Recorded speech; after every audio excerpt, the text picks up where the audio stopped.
menyembunyikan uang tuannya. Lama sesudah itu pulanglah tuan hamba-hamba itu, lalu mengadakan perhitungan dengan mereka. Hamba yang menerima 5 talenta itu datang dan ia membawa laba 5 talenta, katanya, Tuan, 5 talenta Tuan percayakan kepadaku. Lihat, aku telah memperoleh laba 5 talenta. Lalu kata tuannya itu kepadanya, baik sekali perbuatanmu itu, hai hambaku yang baik dan setia. Engkau telah setia memikul tanggung jawab dalam hal yang kecil, maka aku akan memberikan kepadamu tanggung jawab dalam hal yang besar. Masuklah dan turutlah dalam kebahagiaan Tuanmu. Sesudah itu datanglah hamba yang menerima 2 talenta, katanya. Tuan, 2 talenta Tuan percayakan kepadaku. Lihat, aku telah mendapat laba 2 talenta. Lalu kata Tuan itu kepadanya, baik sekali perbuatanmu itu, hai hambaku yang baik dan setia. Engkau telah setia memikul tanggung jawab dalam hal yang kecil. Maka aku akan memberikan kepadamu tanggung jawab dalam hal yang besar. Masuklah dan turutlah dalam kebahagiaan Tuanmu. Kini datanglah juga hamba yang menerima 1 talenta itu dan berkata, Tuan, aku tahu bahwa Tuan adalah orang yang kejam, yang menuai di tempat Tuan tidak menabur, dan memungut dari tempat Tuan tidak menanam. Karena itu aku takut, dan pergi menyembunyikan talenta Tuan itu di dalam tanah. Ini, terimalah milik Tuan. Jawab tuannya itu, hai engkau hamba yang jahat dan malas. Engkau tahu bahwa aku menuai di tempat aku tidak menabur, dan memungut dari tempat aku tidak menanam. Karena itu, seharusnya uangku itu engkau berikan kepada pengelola uang, supaya pada waktu aku kembali, aku menerimanya beserta bunganya. Sebab itu ambillah talenta itu dari dia, dan berikanlah kepada orang yang mempunyai 10 talenta itu. Karena setiap orang yang mempunyai kepadanya akan diberi, sehingga ia berkelimpahan. Tetapi siapa yang tidak mempunyai, apapun juga yang ada padanya akan diambil dari dia. Sedangkan hamba yang tidak berguna itu, campakkanlah dia ke dalam kegelapan yang paling gelap. Di sanalah akan ada ratapan dan gertak gigi. Demikianlah sabda Tuhan. Terpujilah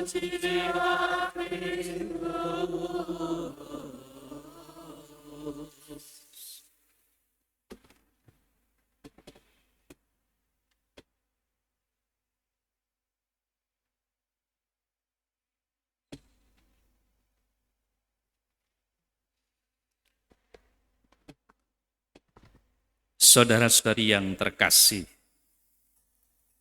dalam kehidupan kita sehari-hari, sering kita mendengar, bahkan mungkin mengalami, orang yang sibuk selalu diberi pekerjaan. Saya pikir apa yang dikatakan di situ mirip dengan apa yang tadi kita dengar dalam warta Injil, di mana orang yang sudah mempunyai 10 talenta masih diberi lagi 1 talenta. Pertanyaannya adalah, mengapa demikian? Karena orang yang sibuk, atau dalam warta Injil tadi orang yang sudah menerima 10 talenta atau 5 talenta, mereka telah menunjukkan track recordnya. Orang yang bisa bekerja, orang yang mendatangkan keuntungan, maka orang-orang yang semacam itu pasti akan digunakan, dan orang-orang semacam itu sungguh-sungguh terpuji. Nah, masalahnya sekarang adalah apa yang tadi kita dengar mau menunjukkan kepada kita semua soal akhir zaman. Minggu yang lalu kita mendengar tentang 5 gadis yang bijaksana dan 5 gadis yang bodoh. Intinya bahwa pada akhir zaman nanti orang harus siap siaga. Dan itu ditunjukkan dengan bagaimana para wanita itu menyiapkan minyak atau tidak. Dan kita tahu yang bodoh tidak menyiapkan minyak. Sedangkan yang bijaksana membawa minyak serep.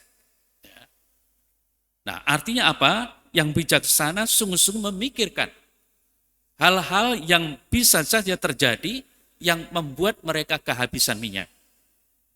Sedangkan yang bodoh tidak. Nah, lalu kita mulai berpikir, seolah-olah hanya soal menyediakan minyak. Karena ternyata mereka menunggu tertidur. Kan tidak ada yang dikerjakan. Berbeda dengan apa yang tadi kita dengar dalam warta Injil. Justru bagaimana para hamba itu yang diberi uang.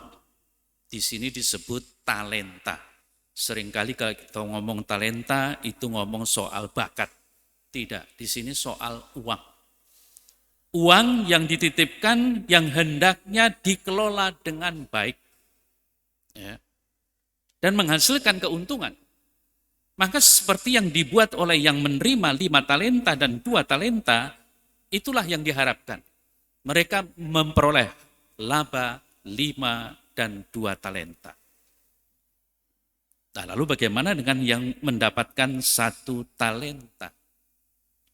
Dikatakan dengan jelas bahwa Tuhan, aku tahu bahwa Tuhan adalah manusia kejam, yang menuai di tempat Tuhan tidak menabur, dan memungut di tempat Tuhan tidak menanam. Karena itu aku takut, dan pergi menyembunyikan talenta Tuhan di dalam tanah. Ini terimalah milik Tuhan. Saya menggarisbawahi kata-kata aku takut. Lihatlah, aku takut menunjukkan bagaimana relasi hamba ini dengan tuannya. Kalau kita, relasi kita sebagai manusia dengan Tuhannya. Apakah kita mempunyai relasi yang baik atau tidak? Mempunyai relasi yang baik, kita ingat bagaimana Abraham. Bagaimana dia berdialog dengan Allah. Bahkan tawar-menawar dengan Allah. Itu menunjukkan apa? Tidak lain mempunyai hubungan yang baik, terbuka dengan Allah. Dan Allah mengerti apa yang dialami oleh Abraham. Lalu kita tahu, dalam dialog itu akhirnya hukuman yang mau dijatuhkan tidak jadi. Nah, sekarang kalau dikatakan bahwa hamba yang diberi 1 talenta itu merasa takut. Ingat, 1 diberi 5 talenta, yang kedua diberi 2 talenta, yang 1 diberi 1 talenta. Dikatakan dengan jelas bahwa mereka diberikan talenta itu seturut kemampuannya. Tanpa harus membeda-bedakan, tetapi seturut kemampuannya. Ini mau menunjukkan bahwa satu dengan yang lain itu memang berbeda. Tetapi semua manusia itu diberi rahmat dari Allah. Dan dengan bekal rahmat dari Allah itulah Allah memandang mereka bisa menjalankan apa yang diberikan itu. Maka dari itu jelas di sini, kita sebagai orang beriman itu diberi talenta masing-masing. Bukan soal uang. Ya. Kita belum pernah melihat Allah itu memberikan uang. Tetapi talenta dalam arti kesanggupan. Talenta dalam arti kemampuan untuk menghasilkan sesuatu yang menguntungkan, yang membuat orang itu bahagia dan bahkan Allah sendiri bersukacita melihat bagaimana kegigihan kita sebagai orang yang beriman. Nah, lalu bagaimana dengan soal takut? Takut itu lawan dari percaya. Kalau orang yang sungguh percaya tidak akan takut. Tetapi karena takut, maka dia tidak percaya. Itu jelas relasinya, itu jelas hubungannya. Maka kita boleh bertanya terhadap kita masing-masing. Sejauh ini saya mengaku diri sebagai orang beriman. Sejauh ini saya mengaku sebagai orang yang percaya. Mengapa di dalam diri saya masih ada rasa ketakutan? Apalagi kalau dihadapkan pada akhir zaman. Akhir zaman di mana kita yakini bahwa Tuhan Yesus akan datang untuk kedua kalinya, lalu untuk mengadili orang ini baik atau tidak baik, berhasil sebagai orang beriman atau tidak. Nah, maka dari itu pada umumnya, saya katakan pada umumnya, walaupun orang ini beriman, pasti akan merasa berpikir dua kali, bahkan merasa takut kalau mendengar soal akhir zaman. Karena akan diadili. Tetapi bagi orang yang siap, mengapa takut? Nah, orang yang siap itu yang bagaimana? Orang yang siap adalah seperti yang digambarkan tadi. 5 talenta menjadi 10 talenta, 2 talenta menjadi 4 talenta. Bukan seperti 1 talenta yang kemudian tetap 1 talenta. Dalam satu hal, mungkin orang ini baik karena bisa menyimpan. Tetapi dalam hal lain, orang ini tidak baik karena tidak bisa melipat gandakan. Demikian juga dalam tindakan-tindakan perbuatan-perbuatan kita sebagai orang beriman. Kita jangan menjadi orang yang takut, maka menyimpan demi diri sendiri. Kita harus menjadi orang beriman yang berpikir juga untuk orang lain. Kalau ini bisa saya kembangkan, berarti saya bisa berbuat sesuatu untuk orang lain. Nah, kadang-kadang selama ini mungkin kita hanya berpikir secara egoistis. Yang penting aku. Nah, disinilah saudara saya terkasih, kita diingatkan di masa kita menghadapi akhir zaman, diingatkan oleh Allah supaya kita berbuat sesuatu, jangan egois. Tetapi kita harus benar-benar memikirkan Allah dan secara konkret memikirkan sesama kita. Jangan sampai kemudian seperti yang dialami oleh yang menerima 1 talenta dan menyimpannya tadi. Dikatakan, tetapi siapa yang tidak mempunyai apapun yang ada padanya akan diambil. Dan buanglah hamba yang tidak berguna itu ke dalam kegelapan yang paling gelap. Di sana akan ada ratap dan kertak gigi. Tidak ada lagi penyesalan. Orang yang sudah diadili seperti ini tidak mungkin menyesal. Tidak ada gunanya. Karena tidak akan mungkin kembali ke dunia lagi. Tidak mungkin dunia akan mundur, tidak. Dunia akan maju ke depan. Kalau sudah sampai akhir zaman, berarti tutup dunia. Lalu apa yang bisa kita buat? Tidak ada lagi penyesalan yang membuat kita menjadi bahagia.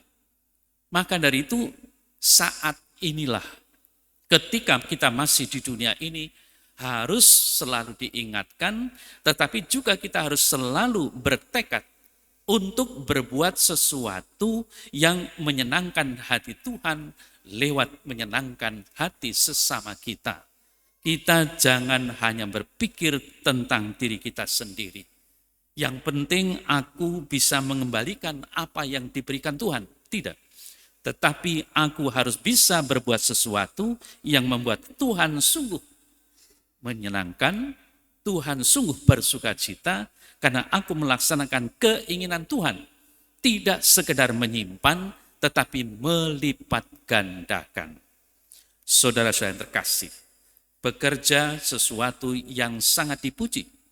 Seperti apa yang tadi kita dengar dalam warta Alkitab dalam bacaan yang pertama, dikatakan istri yang cakap, siapakah akan mendapatkannya? Ia lebih berharga daripada permata. Hati suaminya percaya kepadanya. Suaminya tidak akan kekurangan keuntungan. Istri yang cakap berbuat baik kepada suaminya dan tidak berbuat jahat sepanjang umurnya. Ia mencari bulu domba dan rami dan senang bekerja dengan tangannya. Tangannya ditaruhnya pada jentera, jemari-jemarinya memegang alat pemintal. Ia memberikan tangannya kepada yang tertindas. Artinya apa? Artinya orang yang rajin bekerja bukan hanya untuk dirinya sendiri, bukan hanya untuk keluarga suaminya, tetapi untuk orang-orang yang tertindas. Orang-orang yang membutuhkan bantuan, orang-orang yang membutuhkan uluran tangan kita. Maka marilah saudara terkasih, dengan warta Injil yang kita dengar dan juga dalam kitab Amsal tadi, benar-benar hendaknya menyadarkan kita. Kita harus berbuat sesuatu. Jangan seperti yang dikatakan oleh Paulus ketika dia mendengar banyak orang yang hidupnya tidak benar. Karena banyak orang yang tidak mau bekerja. Ya, karena mendengar besok akan akhir zaman, besok akan kiamat, maka tenang-tenang tidak bekerja. Tidak, kita harus justru kebalikannya. Berbuat sesuatu mumpung ada atau masih ada waktu. Amin.